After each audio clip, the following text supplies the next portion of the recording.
Hey everyone, welcome back to the channel. आज की हमारी वीडियो है don't come home Thai series episode 2। तो चलिए वीडियो को शुरू करते हैं। एपिसोड की शुरुआत में बाड़ी मिन को ढूंढ रही थी हर जगह और वो गिर जाती है और उसे बहुत ज़्यादा चोट लग जाती है। फिर हमारे और एक मेन लीड को दिखाया जाता है जिसका नाम होता है फा और ये एक इंस्पेक्टर है और ये प्रेग्नेंट होती है। इसके पास ही वारी का कॉल आता है, वो बताती है कि उसकी बेटी गुम गई है। फा को थोड़ी सी प्रॉब्लम हो रही थी अपने हेल्थ की वजह से, लेकिन वो अपने काम को लेके बहुत ही ज़्यादा सिंसियर थी।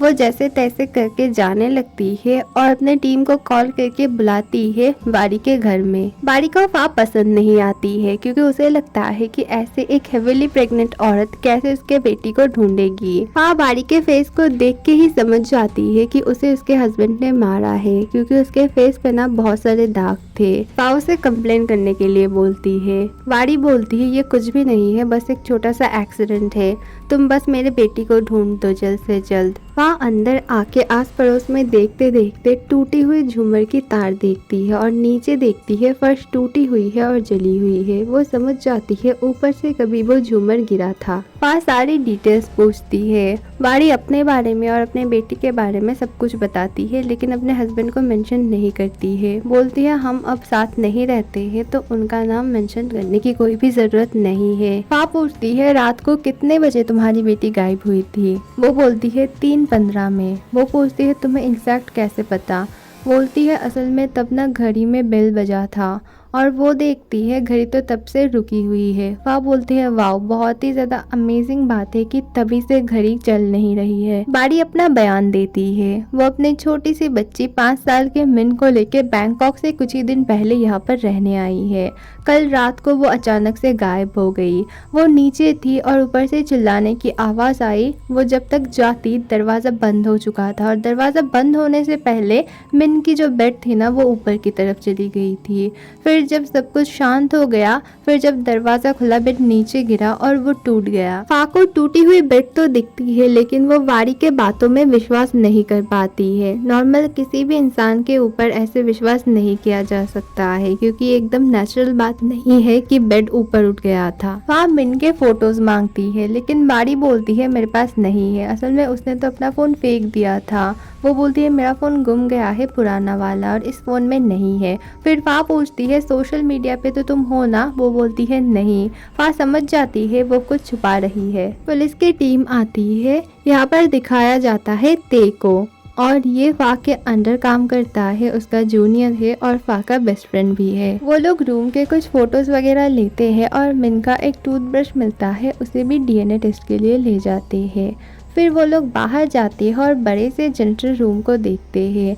फिर उसके अंदर छानबीन करना शुरू करते हैं। देन वो लोग जंगल की तरफ जाते हैं, वहाँ पर ब्लड देखते हैं और फिर देखते हैं बारी के ड्रेस में भी ब्लड था। उन लोगों को डाउट हो रहा था शायद बारी ने ही अपने बेटी को कुछ किया था। बारी अपने सफाई में बोलती है कि वो हर जगह मिन को ढूंढ रही थी। फिर वो जंगल में आगे गिर गई और उसे चोट लग गई। फा इस हालत में भी अपने जूनियर से ज्यादा काम कर रही थी। इसी से पता चलता है वो बहुत ही ज्यादा हार्ड वर्किंग और प्रोफेशनल है। वहाँ पर अंकल नाटे आते हैं और उनको पता चलता है बारी की एक बच्ची है और वो गुम गई है। अंकल नाटे बोलते हैं मैं तो नहीं जानता हूँ किसी बच्ची को और तुम तो यहाँ पर अकेली आई हो ना। बारी बोलती है आपने तो उस दिन उसे खिड़की में देखा था ना।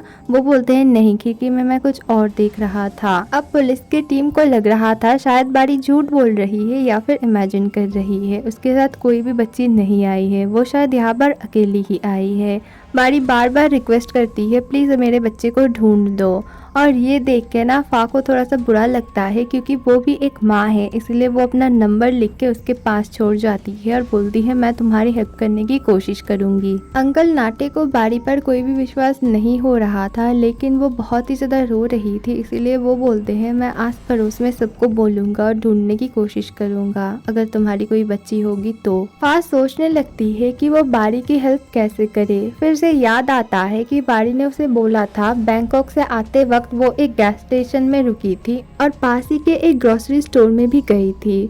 तो वो ठीक करती है, वो हर एक गैस स्टेशन में जाके सीसीटीवी फुटेज चेक करेगी और आस पड़ोस के ग्रोसरी स्टोर में भी जाएगी। वो अकेले ही जाने वाली थी लेकिन ते भी उसके साथ आ जाता है। ते उसे बहुत ज्यादा लाइक करता था। ये बात वो जानती थी, लेकिन वो उसे बस दोस्ती समझती थी। ते हमेशा से उसका ख्याल रखा करता था। ते बोलता है, मुझे तो उस लेडी पर बिल्कुल भी विश्वास नहीं है, शायद वो झूठ बोल रही है, उसके पास कोई भी बेटी नहीं है या फिर उसी ने कुछ किया है। और फा बोलती है, मुझे नहीं पता, लेकिन अगर कोई बच्ची गुमी है तो उसे ढूंढना हमारी जिम्मेदारी है। वो लोग बहुत सारे गैस स्टेशन जाते हैं, लेकिन उनके हाथ कोई भी सुराग नहीं लगता है। फा को उसके डैड बार बार कॉल कर रहे थे, लेकिन फा कॉल रिसीव नहीं करती है, क्योंकि वो अपने फादर को बिल्कुल ही पसंद नहीं करती है। उसके फादर भी एक पुलिसमैन थे और वो उसके मदर को बहुत ही ज्यादा पीटा करते थे, और एक दिन पीटते पीटते उसकी मदर की ना जान चली गई। इसी वजह से वो अपने डैड से नफरत करती है, बस अपने डैड को पैसे भेज दिया करती है कभी कभार। फाइनली वो एक गैस स्टेशन के पास जाते हैं और उनको सीसीटीवी से ना बाड़ी दिख जाती है, लेकिन बाड़ी के कार में कोई भी बच्ची नहीं दिखती है। और वहाँ का एम्प्लॉय भी बोलता है बाड़ी यहाँ पर अकेली ही आई थी। पास ही के एक ग्रोसरी स्टोर में भी वो फुटेज चेक करते हैं और वहाँ पे बाड़ी मिल जाती है, लेकिन वो देखते हैं बाड़ी तो खुद ही से बात कर रही थी। एक्चुअली ये सीन ना तब का है जब मिन सामने आ गई थी और वो ऐसी जगह छुपी हुई थी, वहाँ से ना वो सीसीटीवी फुटेज में नहीं दिख रही थी, और इसीलिए उन दोनों को लगता है बाड़ी की मेंटल कंडीशन थोड़ी सी खराब है, वो अकेले ही बात कर रही थी। बाड़ी मिन को बहुत ही ज्यादा मिस कर रही थी। वो पेपर डॉल को देख रही थी जिसमें मिन ने ड्रॉ किया था। पुलिस स्टेशन में सीनियर पुलिस को दिखाया जाता है, इसका नाम होता है दानाई, और ये फा का बॉयफ्रेंड है और उसके बच्चे का फादर भी है। वो ऑलरेडी मैरिड है और उसकी एक बेटी भी है, फिर भी वो सीक्रेटली फा के साथ रिलेशन में था और वो उसका और उसके बच्चे का ख्याल रखेगा, बार बार बोलता है। फा बोलती है, लेकिन लोगों के सामने तुम कमिटमेंट कब दोगे?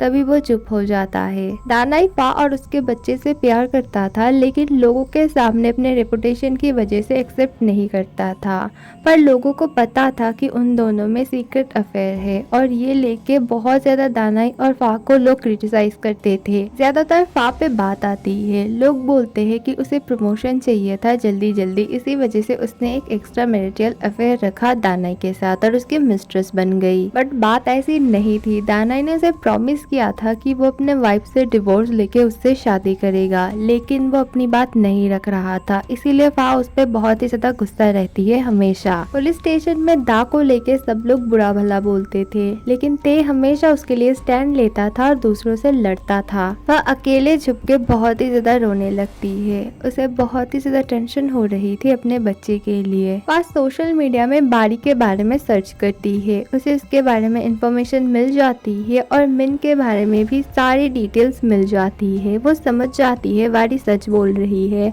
और बाड़ी उसे एक बात छुपाना चाहती थी कि वो किसकी बीबी है। वो उताचाई नाम की एक बहुत बड़े आर्मी ऑफिसर की बीबी थी। उताचाई बहुत ही ज्यादा फेमस और पावरफुल इंसान था। ते और फा समझ जाते हैं, इसी वजह से बाड़ी अपने लड़की को छुपा के लाई थी ताकि किसी भी सीसीटीवी फुटेज में वो ना दिखे। उनका शक जाता है अंकल नाटे के ऊपर, उन्हें लगता है अंकल नाटे ने ही मिन को किडनैप किया है। वो दोनों जाके अच्छे से छानबीन करते हैं, लेकिन मिन कहीं भी नहीं मिलती है। अंकल नाटे बताते हैं वो अभी केयर टेकर है उस हाउस के, लेकिन 30 साल पहले वो ड्राइवर थे बाड़ी के मदर के, और वो बहुत ही ज्यादा वफादार भी थे।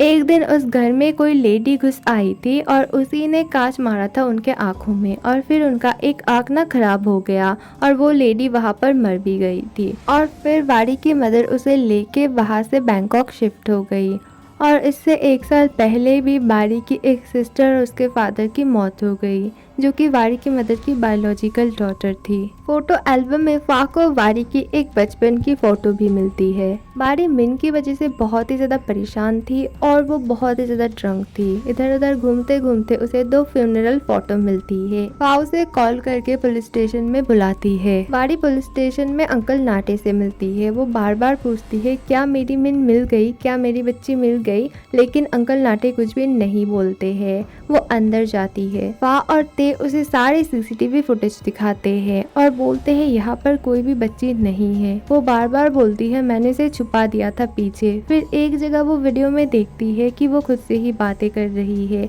उसे याद नहीं आ रहा था कि मिन वहाँ पर थी या नहीं थी, क्योंकि ते और फा ने उसे बहुत ही ज्यादा कंफ्यूज कर दिया था। फा बारी को उसके बचपन की फोटो दिखाती है, लेकिन बारी उसे देख के बार बार बोलती है ये मिन की फोटो है, ये मिन है, ये मेरी बेटी मिन है। फा और ते उसे बहुत सारे क्वेश्चंस पूछते हैं और ये सब सुन के ना वो पागलों की तरह एक्ट करना शुरू कर देती है। उसे समझ नहीं आ रहा था कि रियलिटी क्या है और इमेजिनेशन क्या है। फा और ते बोलते हैं शायद तुम ही ने मिन को कुछ किया है और तुम इसे साथ में लाई ही नहीं हो। बारी भी बहुत ज्यादा कंफ्यूज हो गई थी। उसे लग रहा था शायद उसी ने मिन को कुछ कर दिया है। तभी सीन फ्लैशबैक में जाती है जब उसने अपने हस्बैंड के ऊपर गन ताना हुआ था ना, तभी उसने गोली मारी थी साइड में एक कबर्ड में, और कबर्ड का दरवाजा खुलता है और उसके अंदर ना मिन पड़ी हुई थी और वो बहुत ही ज्यादा डर जाती है ये देख के। एपिसोड 2 यहीं पे खत्म होती है। एपिसोड 3 ना बहुत जल्द आएगी, थोड़ा सा वेट करना।